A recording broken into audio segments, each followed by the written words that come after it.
Hey, what's going on out there, YouTube? This is SCO0320 representing JVS. Excuse my hair. It's a hot mess right now, but I was thinking, I was just doing the video, you're going to probably see pretty soon, but I was like, what can I give these guys other than like a San Diego Comic-Con, recap, but I can't do that tonight.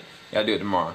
But I want to talk to you guys about Castlevania, first season, that I came out of it and I was like, that's it? Like, you gonna leave me there? But the thing about this, I find looking at each episode, they were able to raise the bar with each episode.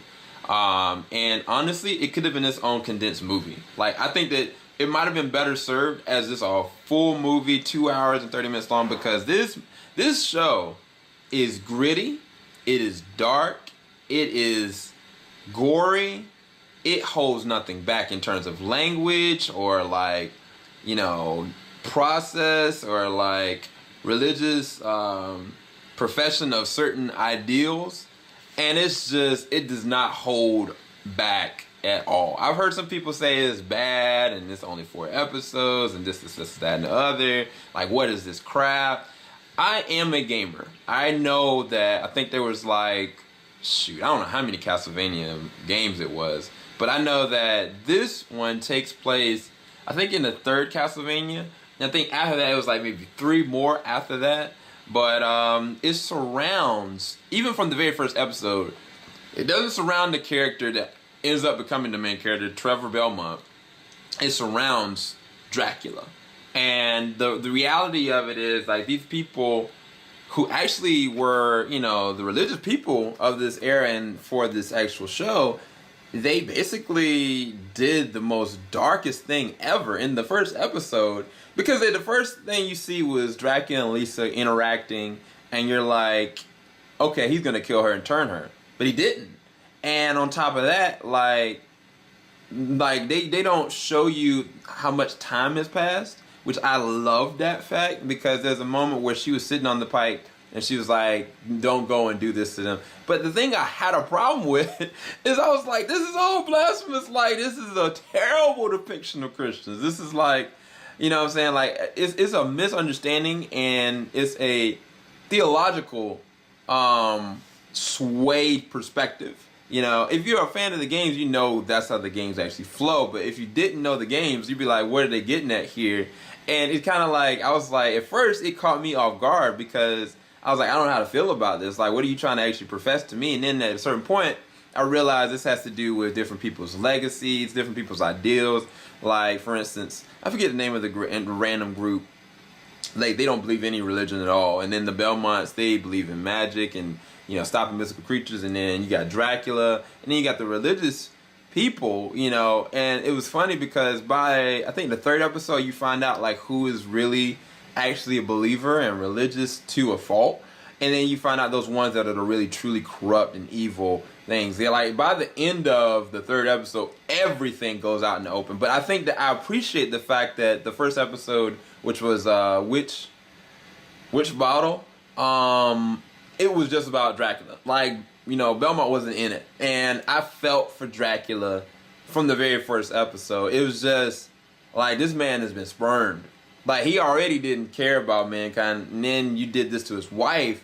Like, what did you think was going to kind of happen? And on top of that, the people that did it, they were sitting there living. The problem I had with it was the fact that, okay, you giving them a year, to do this, but you really could have just, took out that entire group and left it alone. But no, you want everyone to suffer. And that is where, I don't want to spoil anything, but another character, not Trevor Belmont, but this savior that's supposedly hidden into the catacombs by the name of Alucard.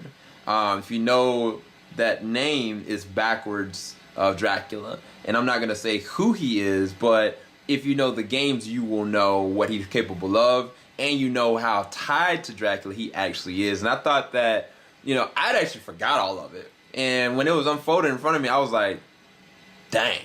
Because in the first, I think it was the first episode, or the second episode, Alucard tried to convince, Dracula of one thing, and he just got swiped at, what I'm saying? And I was just like, dang, he gone.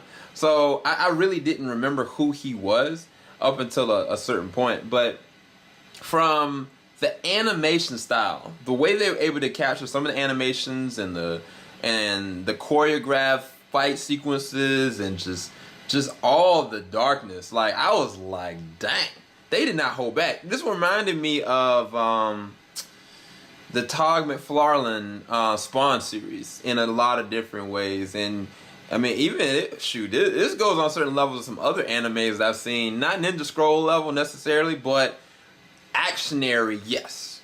Like, I don't think it's as fluid as something like Ninja Scroll in terms of like the way the animation style is. But from what they were able to do, I thought they did a really good job with it. The story itself was very small and condensed and concise, and I think that's why I said it would have been better served as an actual movie. But unfortunately, it was only 4 episodes. But one thing it did do, I binged that joint quick, and you know, I'll be inclined to watch it again just because, like, I'm like, okay, what did I miss, kind of thing. And on top of that, like, now I'm like, I need more, you know, kind of thing. And so I know for a fact it got greenlit for a second season. It's gonna have 8 episodes instead of 4.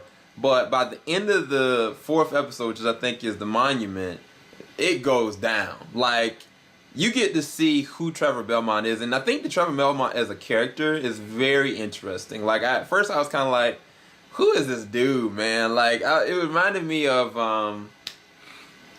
Helsing. It reminded me of Van Helsing from like the Witch Hunter, not the Witch Hunter, but the Vampire Killer, the hunter that kills like different people, and that's what I think his character is modeled after. But I think that the way they're able to work his character, I think they did a really good job with me rallying behind him and understanding all his flaws and who he is.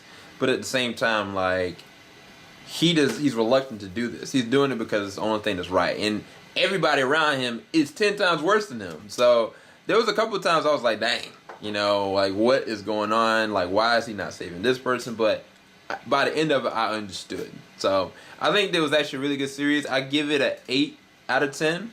I could give it an 8.5 because I really appreciated how willingness they had to commit to it. So I might give it at an 8.5. So I highly recommend you check it out if you are a fan of Helsing. But if you are a kid, or if you don't want to hear crazy blasphemous stuff that's like all over the place and dark, then I wouldn't say that Castlevania is for you. But if you're an anime fan and you're a fan of Castlevania and you want to see something very entertaining, but at the same time condensed in small format, this might be for you. This is like a small mini movie in so many regards, and now it's going to have a second season. So hopefully y'all enjoyed that review. Keep it locked. JVS, we ain't gonna stop.